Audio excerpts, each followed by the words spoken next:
Olá, responda rapidinho 4 perguntinhas. Você é realmente feliz? Quem é você realmente? Qual o seu maior desafio? Qual o objetivo de você viver todos os dias? Você não tem essas respostas. Saiba que essas respostas, elas identificam o seu real e verdadeiro propósito de vida. Eu quero nesse vídeo te ajudar a identificar os teus propósitos reais de vida, o que te faz realmente feliz. Aí você deve estar perguntando, mas quem é você? O que você sabe? Meu nome é Paulo Esteves Nunes, tenho 48 anos de idade e depois de muito sacrifício, depois de muito sofrimento, eu identifiquei o meu real e verdadeiro propósito de vida. E eu quero te ajudar a identificar sem muito sofrimento, sem muito sacrifício. Então segue o vídeo até o final, que eu também tenho uma história muito emocionante e muito bacana para te contar nesse vídeo. Mas antes disso, eu gostaria de te pedir para que eu e você juntos possamos ajudar outras pessoas a identificar os seus propósitos. Clica aqui no curtir, já dá uma clicadinha aí, só no joinha, comenta o vídeo, compartilha o vídeo para o YouTube entender que esse vídeo tem alguma relevância. E já se inscreve no canal também, no vermelhinho, clica aí, para você assistir outros vídeos que eu tenho bem bacanas, muito emocionantes aqui, e são algumas lições de vida aqui no canal para você. E ativa o sininho para você receber notificações de novas mensagens. Já te agradeço do fundo do coração, meu muito obrigado e milagres de Deus na sua vida. Segue o vídeo aí.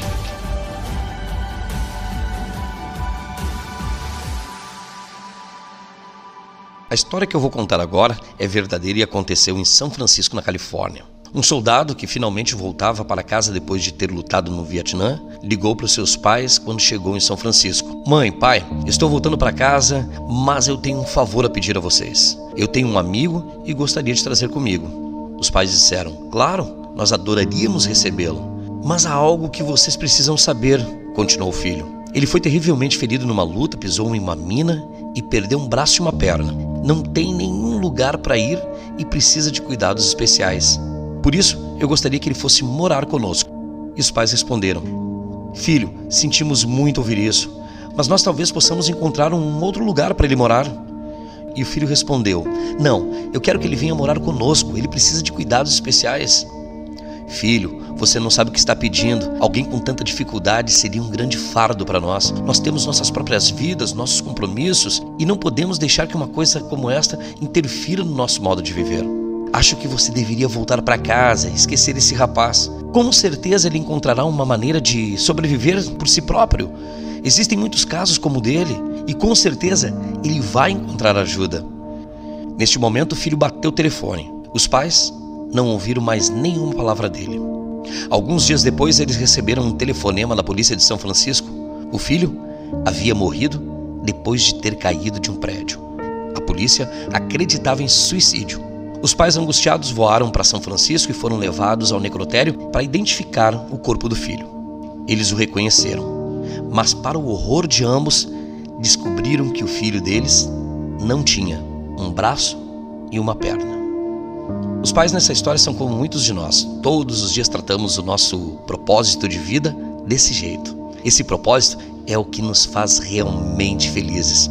Mas para atingirmos ele, vamos ter que abrir mão de muitas coisas. Do orgulho, do egoísmo, da ganância e principalmente abrir mão da falsa ideia de propósito que ao longo da vida nós vamos criando, que a sociedade nos impõe e que é muito mais fácil de conquistar que o propósito verdadeiro. O dinheiro. Para a grande maioria de nós, o nosso propósito de vida é ganhar dinheiro. Ter bens materiais, vida confortável, não queremos nada que interfira na nossa vida agradável, a qual levamos. Em Efésios 2, versículo 10 diz, porque somos criação de Deus, realizada em Cristo Jesus, para fazermos boas obras, as quais Deus preparou antes para nós as praticarmos. O propósito dos pais do soldado era simplesmente fazer o bem sem ver a quem.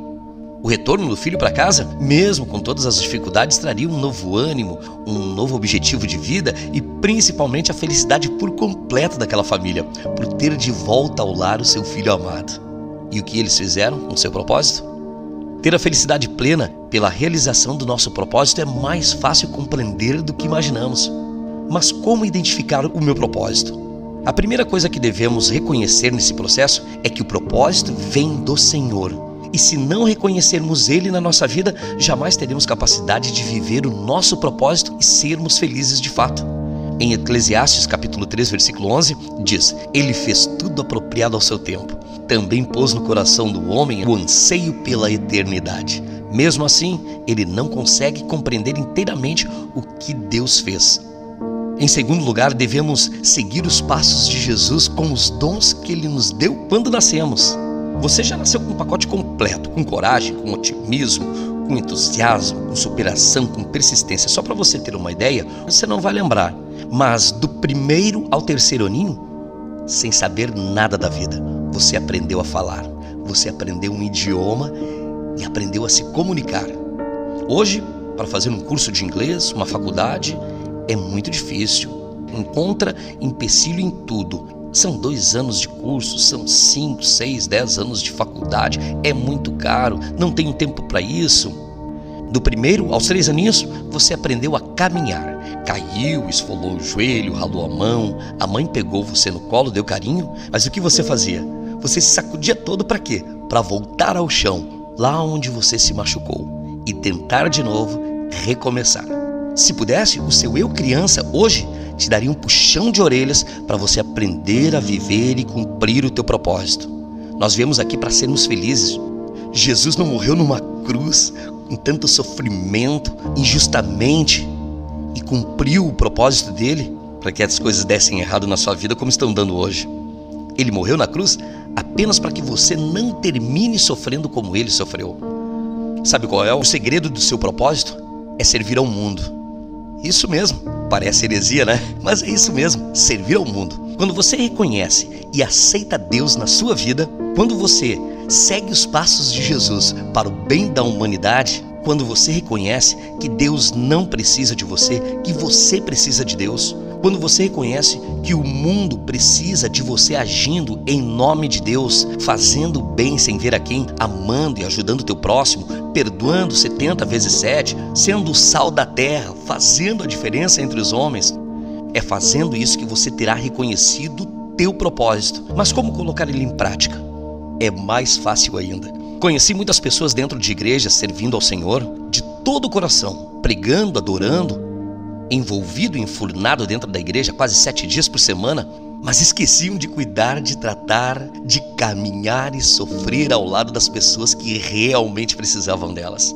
Familiares, amigos, enfim, pessoas que não entenderam o seu propósito, não compreenderam a missão delas aqui na terra. E para elas, cuidar das pessoas, tratar dos seus, seria muito trabalhoso e muito difícil. É mais fácil ser um servo passivo de Deus, pois ele não reclama, pelo contrário, ele perdoa. Já o meu marido, já a minha esposa, esses meus filhos. E assim pensavam os pais do soldado, que estavam infelizes pelo filho estar em uma guerra, e terminaram as suas vidas mais infelizes ainda pela perda do próprio filho, pelo simples fato de não entenderem o seu propósito. Para viver o seu propósito, você não precisa largar sua carreira de engenheiro, músico, pintor, motorista. O que impede de acharmos o nosso propósito, o nosso real motivo de terminar essa vida feliz e encontrarmos a felicidade verdadeira e plena, é a perda da nossa essência de quando tínhamos apenas 1 aninho de vida e que podíamos tudo, que conseguíamos tudo e o que nos fez chegar até aqui. Então, coragem, volte lá atrás e recomece tudo de novo. Volte a ser um bebê, mas com uma mente renovada em maturidade, com a mente de hoje. E não esqueça de colocar Deus à frente de tudo. Em Romanos 8, versículo 28 diz: sabemos que Deus age em todas as coisas para o bem daqueles que o amam, dos que foram chamados de acordo com o seu propósito.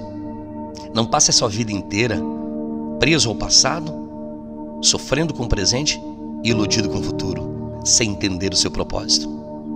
Somos fracos, impotentes, completamente dependentes de Deus. O seu propósito já está em você. Reconheça ele, pratique ele e viva ele com Jesus. Curta a mensagem, compartilhe e milagres de Deus na sua vida. Deus te abençoe.